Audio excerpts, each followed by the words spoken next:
Bonjour à toutes et à tous, bienvenue dans ce nouveau numéro de Studio le 360. Dans cette émission, nous allons nous intéresser à l'actualité du secteur des télécoms au Maroc. La question de la concurrence devient préoccupante, notamment sur le marché de l'Internet haut débit, l'ADSL. Deux récents rapports, celui de la Cour des comptes sur les services en ligne, puis celui de la Banque mondiale sur le secteur privé, ces deux rapports accusent formellement Maroc Télécom d'exercer un monopole sur le marché de l'ADSL. En refusant le partage des infrastructures du réseau fixe hérité de l'État, l'opérateur historique freine la croissance du secteur des télécoms. Résultat, le Maroc a pris du retard en matière d'économie numérique par rapport à d'autres pays qui, jusqu'à une date récente, étaient considérés comme des concurrents. Alors pour parler de tout cela, j'ai le plaisir de recevoir l'un des rares experts en télécom au Maroc, Khalid Ziani. Bonjour. Bonjour. Alors, on va commencer par ce communiqué publié cette semaine par Maroc Télécom, dans lequel l'opérateur historique annonce avoir signé avec l'État une convention d'investissement pour un montant de 10 milliards de dirhams, couvrant la période 2019-2021. Alors, avant de rentrer dans le studio, on en a parlé, vous m'avez dit que vous trouvez quelque part ce communiqué problématique, voire incompréhensible. Pourquoi ? Alors, ce communiqué, d'abord dans la forme, il est venu juste après la publication du rapport de la Banque mondiale et le rapport de la Cour des comptes, et juste après que les médias aient relayé ces deux rapports en mettant l'accent sur le fait que Maroc Télécom avait un monopole sur la partie Internet fixe. Et ce communiqué, dans sa forme, en venant juste après et en étant une émanation de Maroc Télécom, et qui met le gouvernement comme acteur de la convention, pose beaucoup de problèmes sur la forme, parce que une convention telle que le communiqué l'a décrit doit être communiquée par les deux parties. Or, nous ne voyons pas la partie gouvernementale, nous ne voyons que la partie Maroc Télécom, et c'est a fortiori une façon de Maroc Télécom de répondre aux critiques de la Banque mondiale et de la Cour des comptes, mais une façon très maladroite. Donc pour vous, ce n'est pas une coïncidence que ça sort juste après les rapports de la Banque mondiale et de la Cour des comptes, c'est carrément une opération de communication dans laquelle Maroc Télécom cherche à redorer un petit peu son blason après les rapports et les critiques de la Banque mondiale et de la Cour des comptes. Oui, parce que les critiques de la Banque mondiale et de la Cour des comptes sont très sévères. D'ailleurs, les critiques sont envers Maroc Télécom et envers surtout le régulateur, l'ANRT, qui n'a pas joué son rôle. Très bien, donc ceci pour la forme. Maintenant, rentrons dans le fond. Commençons par le chiffre. 10 milliards de dirhams d'investissement sur 3 ans.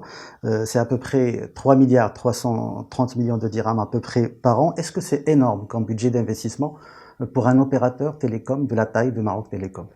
Non, c'est le budget habituel, annuel, d'investissement sur les infrastructures. Si vous reprenez dans le même communiqué, Maroc Télécom cite le chiffre de 58 milliards de dirhams depuis 2003 sur les 5 conventions. Celle-là, c'est la 6e convention. Elle reprend exactement la même moyenne annuelle de 3 milliards 3 depuis 20 ans. Ce qu'il faut souligner, c'est que nous sommes en 2019 et que logiquement, l'investissement dans les infrastructures en 2019 pour le plan 2019-2021 devrait être beaucoup plus important, puisque nous avons l'avènement de la 5G qui arrive et nous avons un très fort investissement à faire en matière d'infrastructure. Alors, qui dit convention d'investissement dit également des avantages d'ordre fiscal sur le plan foncier. Donc, il y a une économie quand même qui est réalisée à travers cette convention d'investissement et qui n'est pas d'ailleurs citée dans le communiqué de Maroc Télécom. Oui, la contrepartie n'est pas citée parce que dans tous les cas de figure, la contrepartie n'a pas communiqué sur cette convention. Ce qu'il faut savoir, c'est que le marché des télécoms est réglementé. Il y a un régulateur. Donc l'interlocuteur des opérateurs télécoms, c'est le régulateur, ce n'est pas le gouvernement. même en matière d'investissement, c'est le régulateur qui donne les instructions d'aménagement du territoire, sur l'orientation des investissements d'infrastructures. Et en contrepartie, c'est en fait le coût de la licence qui va être facturé sur la 5G, qui est déterminé comme contrepartie. Ce qui n'est pas le cas dans ce communiqué. En fait, dans ce communiqué, Maroc Télécom, d'une façon maladroite, communique comme si réellement c'était bien eux qui avaient le monopole dans la partie Internet fixe et que leur interlocuteur c'était l'État marocain. Quid des deux autres opérateurs et quid de l'existence même de l'ANRT? Alors justement, s'agissant de l'ANRT, on remarque bien qu'elle est réduite au silence. On a l'impression qu'elle s'est désengagée carrément de ses responsabilités. Comment, selon vous, expliquer cette indifférence, ce laxisme dont fait preuve l'ANRT face au rapport de la Cour des comptes, de la Banque mondiale, etc. L'ANRT, quand on voit l'historique, avait été soumis à la pression de la Banque mondiale et de la Cour des comptes auparavant, avant 2016. Et elle avait fait un effort pour publier, par exemple, les conventions de règles de partage des infrastructures, avait intimé l'ordre à Maroc Télécom de partager ses infrastructures, de répondre dans les temps aux deux autres opérateurs. Elle avait réglementé, donc elle avait fait un certain travail qui permettait le partage des infrastructures. Malheureusement, elle s'est prise d'une manière maladroite en faisant porter toute la responsabilité à Maroc Télécom. Ce qui était faux. C'est pas uniquement Maroc Télécom qui n'a pas investi ou qui n'a pas voulu partager les infrastructures, y compris on peut noter que même les deux autres opérateurs n'avaient aucun intérêt à investir dans les infrastructures. Ils avaient intérêt à laisser l'ANRT imposer le partage d'infrastructures sur lequel Maroc Télécom avait beaucoup investi. Et donc il s'est passé que le rôle de l'ANRT est devenu un rôle partial. Et il a été ressenti comme cela, surtout quand elle a émis l'avertissement à Maroc Télécom. Donc le directeur général avait été démis de ses fonctions. Et là, juste après cela, nous constatons un silence total de l'ANRT avec quasiment aucune communication avec les médias et surtout aucune publication sur la vision de l'évolution des télécoms. Or, depuis octobre 2016, dans le monde télécom, ça bouge énormément. Et il aurait fallu que l'ANRT reprenne le flambeau de cette lutte pour le partage des infrastructures. Alors, les deux rapports de la Banque mondiale et de la Cour des comptes insistent sur le retard qu'accuse le Maroc en matière d'accès aux technologies numériques. Le taux de pénétration à l'Internet haut débit au Maroc est l'un des plus faibles de la région MENA. Un chiffre, seuls 17% des ménages au Maroc ont accès à l'Internet haut débit contre une moyenne régionale de 41%. Alors, ce retard, j'imagine que ça coûte cher d'un point de vue économique. Quelles en sont, à votre avis, les conséquences sur le plan de la compétitivité, sur la consommation, etc. Alors, on mesure les conséquences du retard sur les infrastructures qui supportent l'Internet fixe directement sur la partie usage. On voit actuellement, tout le monde peut le remarquer, que les usages de l'Internet augmentent, et notamment la sollicitation du débit, du haut débit. Pourquoi? Parce que nous avons maintenant l'IPTV, nous avons la vidéo en ligne, qui exigent des débits très importants. Ces débits très importants ne peuvent pas être véhiculés uniquement sur la partie mobile. Et même les antennes télécom mobiles s'appuient sur un réseau de fibre optique qui est fixe, qui est le réseau fixe. Si vous avez une insuffisance de ces infrastructures fixes, vous avez forcément, à un moment donné, une insuffisance sur la partie finale. Donc, une fois qu'on comprend sur les usages de l'Internet on voit que la sollicitation des infrastructures exige que ces infrastructures soient de très bonne qualité et très bien, couvrent très bien le territoire et d'une manière capillaire très importante. Alors, il y a eu un changement de donne en février dernier. Il y a une nouvelle loi par rapport à la régulation. Donc, l'ANRT maintenant, elle a plein de pouvoirs jusqu'à infliger des amendes pouvant aller jusqu'à 10-15% du chiffre d'affaires. Est-ce qu'on peut s'attendre à ce que finalement l'ANRT puisse bouger et réagir face au monopole de Maroc Télécom? Alors, l'ANRT ne peut agir que dans le cadre de la loi. Donc le dispositif de sanction ne peut être mis en œuvre que dans le cadre de la loi. Or, la loi elle-même est très timide. Si vous voyez la loi, elle n'autorise que le roaming de la partie mobile entre les opérateurs. Donc c'est le partage de la partie mobile. Il n'y a toujours pas la partie partage de la partie fixe. Donc, le problème n'est pas résolu. Le problème n'est pas résolu même sur le plan légal, sur le plan réglementaire.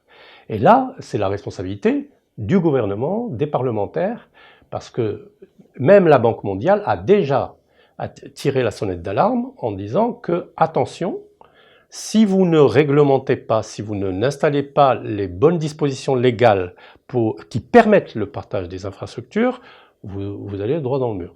Et c'est ce qui se passe actuellement. C'est-à-dire que nous sommes maintenant à la veille d'une transformation du secteur des télécoms et les trois opérateurs n'ont pas d'autre choix que de s'allier sur la partie infrastructure compte tenu des investissements très importants à faire, puisque en fait tous les parties antennes télécom, relais télécom doivent être changées. Parce que la 5G, c'est un vrai changement.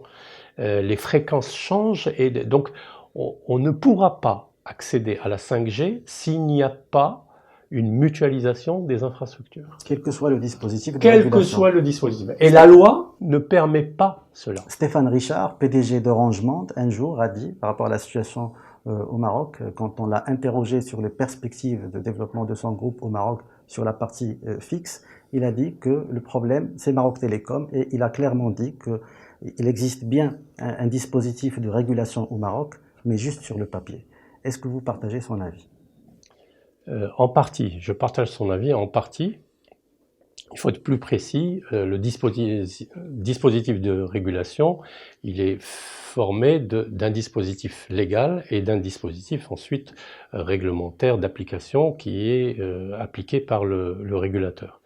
Là où on a un manque, c'est sur la partie légale, puisque en fait c'est l'assise sur laquelle va s'appuyer le régulateur pour émettre sa politique et ses sanctions éventuelles. Sur cette partie légale, nous avons un manque cruel de séparation entre la licence service de l'opérateur télécom et la licence opérateur d'infrastructure. Là, nous n'avons absolument pas prévu la partie licence d'opérateur d'infrastructure. Et c'est notre manque depuis 2004. On aurait dû le faire depuis 2004.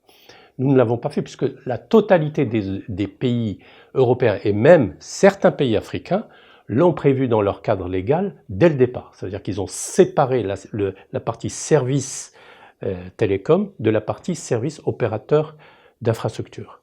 Alors, on est bien d'accord aujourd'hui que la situation est quelque part gênante pour tout le monde, et pour l'État, et pour les opérateurs, et pour les consommateurs. Alors, pour sortir du statu quo, certaines voix appellent à des solutions radicales. Alors, dans une tribune publiée sur le 360, Hamid Bouchikhi, professeur à l'ESSEC, propose d'ouvrir le capital de l'entité porteuse des infrastructures fixes aux deux autres opérateurs et à les associer à sa gouvernance. Est-ce que ça peut être une bonne solution? Est-ce qu'on peut envisager des solutions de ce type? Oui, en fait, ce qu'il faut retenir de l'intervention de M. Bouchikhi, c'est qu'il faut séparer dans le métier d'opérateur la partie infrastructure de la partie service.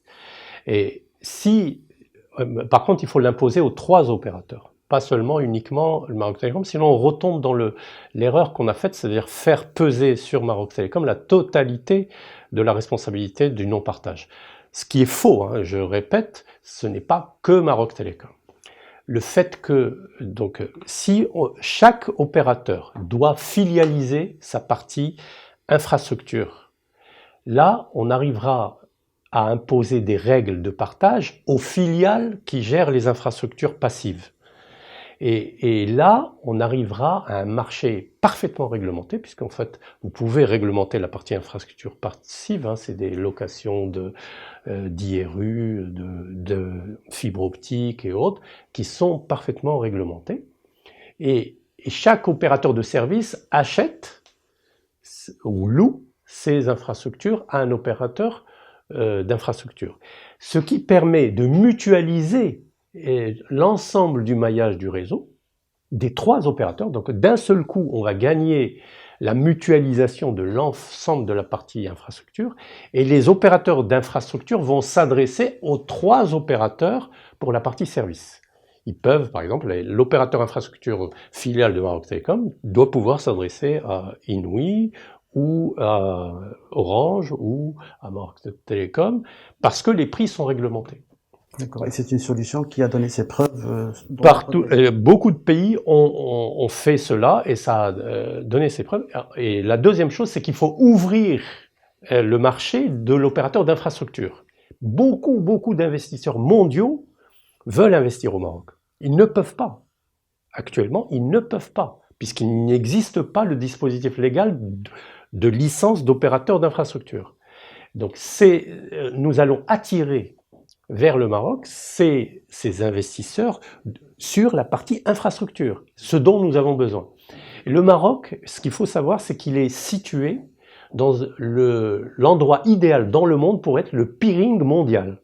La géographie du Maroc fait que c'est le lieu de peering idéal pour tous les opérateurs d'infrastructure. Et donc, ce qui va permettre de transformer le Maroc dans un lieu de peering. Donc on va attirer par exemple les acteurs de cloud computing, les acteurs mondiaux. Et s'agissant des opérateurs télécoms, est-ce que le marché est habilité à accueillir de nouveaux opérateurs internationaux? Sur la partie service, non. Nous avons une saturation et puis les prix ont atteint un plafond, les marges se réduisent. Donc je ne pense pas que sur la partie service, il faut rester aux 3 opérateurs.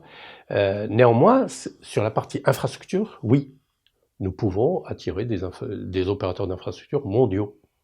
Et là, vous allez voir, ça va transformer toute la partie numérique du Maroc. C'est-à-dire que on va transformer le Maroc d'un consommateur d'Internet vers un producteur et un lieu de peering sur l'Internet. Merci Khalid Ziani pour toutes ces explications. Merci d'avoir accepté notre invitation. Merci à vous, chers internautes, d'avoir suivi cette émission. À très bientôt.